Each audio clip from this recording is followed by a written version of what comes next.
Hello everybody, welcome back to This Week in Esports and Gaming, the show where we talk about the latest and greatest in business happenings for gaming, esports, and creator news. I'm your host, 𝗠𝗿𝗍. We're here for the second week of February 2025. Let's dive right into it.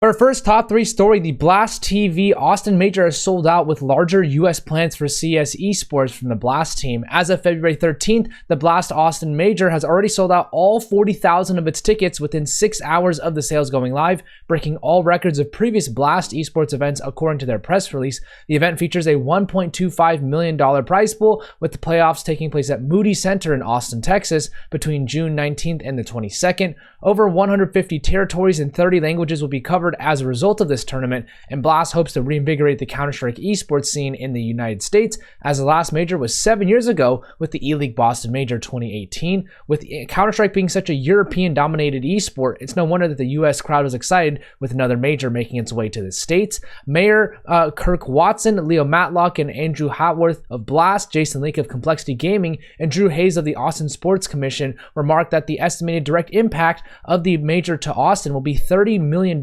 with an estimated 65% of attendees coming from out of state and an estimated $481 being spent by fans per day, hoping to see more Counter-Strike events in the US in the near future.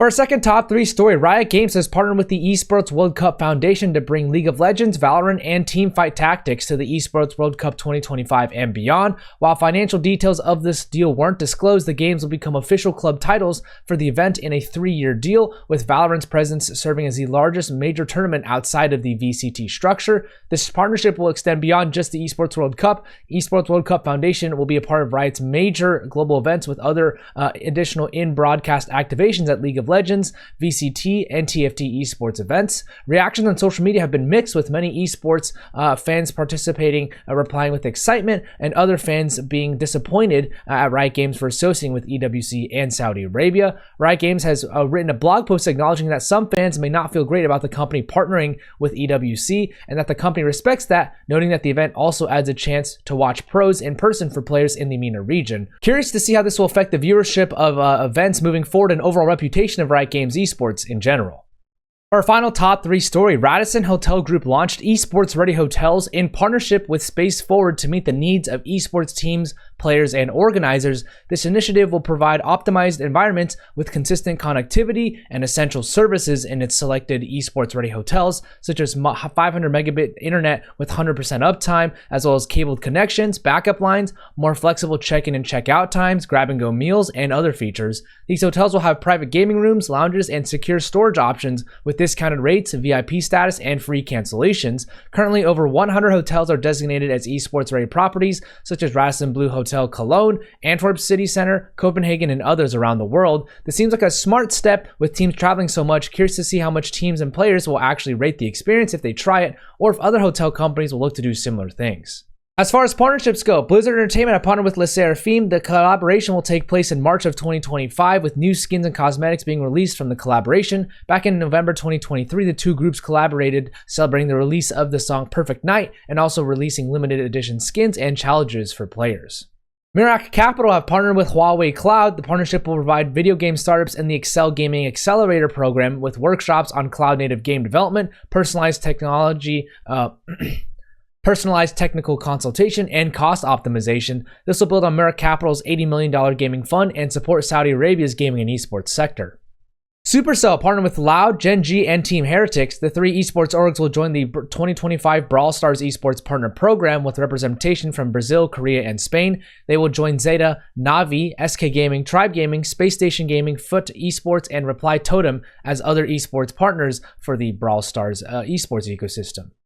As far as finance and M&A goes, Dead Astronauts have raised 4 million euros. The Swedish studio will use the investment to support the development of its title codenamed Veil, with an expansion of its core team as well. The round was led by Behold Ventures and saw participation from Lifelike Capital, OneUp Ventures, and Aquisia Capital. Nadis Vincere have acquired the Indonesian esports org Rebellion Esports. This sees Navi enter the Mobile Legends Bang Bang esports ecosystem, fielding rosters in Season 15 of the MPL Indonesia and Season 11 of the MDL Indonesia. Navi currently competes in 10 different esports titles across CS2, Dota 2, Call of Duty, and more. Paradox Interactive have acquired 𝗠𝗿𝗶 Games. While financial numbers haven't been revealed, it has been divided up in an upfront cash and performance-based incentive deal. 𝗠𝗿𝗶 will retain its current leadership and will continue to work on its upcoming projects for the time being. Hydra have raised $3 million. The studio has just 7 people and is working on its next-gen, extremely realistic shooter game. The company is led by Lewis Gresham and Dan Bunting, with several open positions and a public launch scheduled for 2025. Slow Ventures have raised $60 million in a seed fund for creators. The Slow Creator Fund will provide a hands-free, holistic approach that enables creators to succeed over time. This fund will give out $1 to $3 million funds in exchange for 10% equity in a creator's company. They aim to focus on creators primarily on YouTube, creators building something new with an audience willing to spend, and creators looking for capital to scale what they've already built. As far as workforce changes go, Sam Hall has been promoted to Senior Talent Manager, JC Penfold has been promoted to VP of Game Developer Sales, and Jay Goldberg has been promoted to VP of Game Developer Solutions, all at Loaded. Sam has been at Loaded for about 3 years now and moves up from his role as Talent Manager. He was formerly Partnerships Manager at Nexus, Logitech, and Noise, and he has a variety of experience in gaming as well. Congrats to you, Sam. JC's been with Loaded for about 1.5 years and was previously the Senior Director of Game Developer Sales. She was with Wisdom Gaming for 3 years prior and was also doing work with Psyonix and has been a host and commentator for esports events for a while. She holds a bachelor's of mass communication from Washburn University. Jay has been with Loaded for a bit over a year now and moves up from his senior director position. Before that, he was with Certain Affinity doing comms and marketing for 3 years. He also did community and influencer work with QC Games and Daybreak, and he holds a bachelor's in digital media from Drexel University. Brian Shanahan joins Hasbro as a digital marketing director for digital games. Brian was previously with Riot Games for about 2.5 years as a director of social. Before that, he spent over 7 years at Activision as an associate director for digital marketing on Call of Duty. He holds a bachelor's in marketing from the Technological University, Dublin. Leo Levy has been appointed the chair of the board at Games for Change. He's been involved with Games for Change for 4 years on the board already, and he will maintain his day job as the VP of Global Partnerships for Xbox. He was previously the global head of gaming at YouTube and spent a lot of time at Facebook as well doing games partnerships. He holds an MBA from the University of Southern California. Kayleen Walters has been appointed the head of Mojang Studios at Microsoft. Kayleen will assume this position on top of her role as VP and head of franchise development at Microsoft Gaming. Kayleen has been with Microsoft for nearly 7 years, working on Minecraft since 2018. And before Microsoft, she was with Lucasfilms for 13 years as a VP of franchise marketing and also spent time at MGM and Universal Pictures. She holds a Bachelor of Arts from UC Berkeley.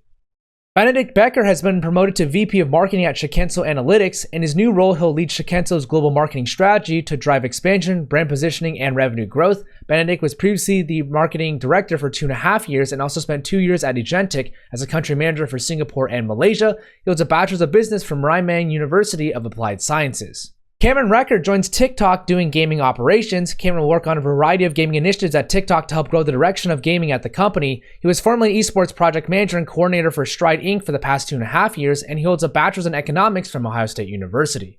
As far as new stuff goes, the Olympic Esports Games have been confirmed for 2027. The Esports World Cup Foundation will be a part of the founding partner of the Olympic Esports Games. Both groups will work together to establish proper qualification pathways and align national esports ecosystems with broader global standards. Tricked Esport returns to Counter-Strike 2. The esports organization Revival was spearheaded by Legendary Gaming Group, founded by former Danish football star Niklas Benter and co-invested by Peter Ankersen. The roster will include Valda, Naudios, Queenix, Salazar, and Leaks, which is a full Danish roster.